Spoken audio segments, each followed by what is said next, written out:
Hello everyone, welcome to Sanmarga classes. 11ನೇ ಪ್ರಶ್ನೆ, ಭಾರತದ ಮತ ಪ್ರವರ್ತಕರು ಎಂಬಂತಹ ಚಾಪ್ಟರ್ ಇಂದ ಮುಕ್ತಿಗಾಗಿ ಶಂಕರಾಚಾರ್ಯರು ಪ್ರತಿಪಾದಿಸಿದಂತಹ ಮಾರ್ಗ ಯಾವುದು ಅಂತ ಕೇಳಿದ್ದಾರೆ. ಮುಕ್ತಿಗಾಗಿ ಶಂಕರಾಚಾರ್ಯರು ಪ್ರತಿಪಾದಿಸಿದಂತಹ ಮಾರ್ಗ ಯಾವುದು? ಮುಕ್ತಿಗಾಗಿ ಶಂಕರಾಚಾರ್ಯರು ಜ್ಞಾನ ಮಾರ್ಗವನ್ನ ಪ್ರತಿಪಾದಿಸ್ತಾರೆ ಮಕ್ಕಳು. ಓಕೆ, ಸೊ ಜ್ಞಾನ ಮಾರ್ಗ ಅಂತಂದ್ರೆ ಏನು? ಜಗತ್ತು ಒಂದು ಮಾಯೆ, ಬ್ರಹ್ಮ ಮಾತ್ರ ಇಲ್ಲಿ ಸತ್ಯ ಎನ್ನುವುದನ್ನ ಅವರು ಪ್ರತಿಪಾದಿಸ್ತಾರೆ. ಓಕೆ, ಜಗತ್ತು ಮಾಯೆ,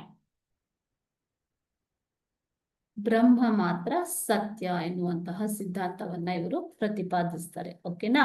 ಸೊ ಜನರು ಅಜ್ಞಾನಿಗಳು, ಅವರಿಗೆ ಜಗತ್ತು ಮಾಯೆ ಎಂಬುದು ಗೊತ್ತಿಲ್ಲ. ಓಕೆ, ಸೊ ಮತ್ತು ಬ್ರಹ್ಮನು ಸತ್ಯ ಎನ್ನುವಂಥದ್ದು ಗೊತ್ತಿಲ್ಲ. ಆದ್ದರಿಂದ ಜ್ಞಾನ ಮಾರ್ಗದಿಂದ ಮಾತ್ರ ನಾವು ಪ್ರಪಂಚದ ಮಾಯೆಯನ್ನ ತಿಳಿದು ಪರಮ ಸತ್ಯವಾದ ಬ್ರಹ್ಮನೊಡನೆ ನಮ್ಮ ಜೀವಾತ್ಮವನ್ನ ವಿಲೀನಗೊಳಿಸಬೇಕು. ಸೊ ಇದನ್ನ ಅದ್ವೈತ ಸಿದ್ಧಾಂತ ಅಂತ ಹೇಳ್ತಾರೆ ಮಕ್ಕಳೇ. ಓಕೆನಾ?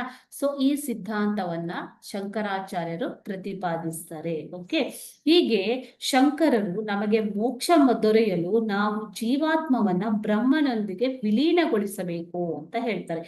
ಈ ಕಾರಣದಿಂದಾಗಿ ಶಂಕರರು ಜ್ಞಾನ ಮಾರ್ಗವನ್ನ ಜನರಿಗೆ ಬೋಧಿಸಿದರು. ಓಕೆ, ಇದನ್ನೇ ನಾವು ಜ್ಞಾನ ಮಾರ್ಗ ಅಂತ ಕರಿತೀವಿ ಮಕ್ಕಳು. ಓಕೆನಾ? Thank you.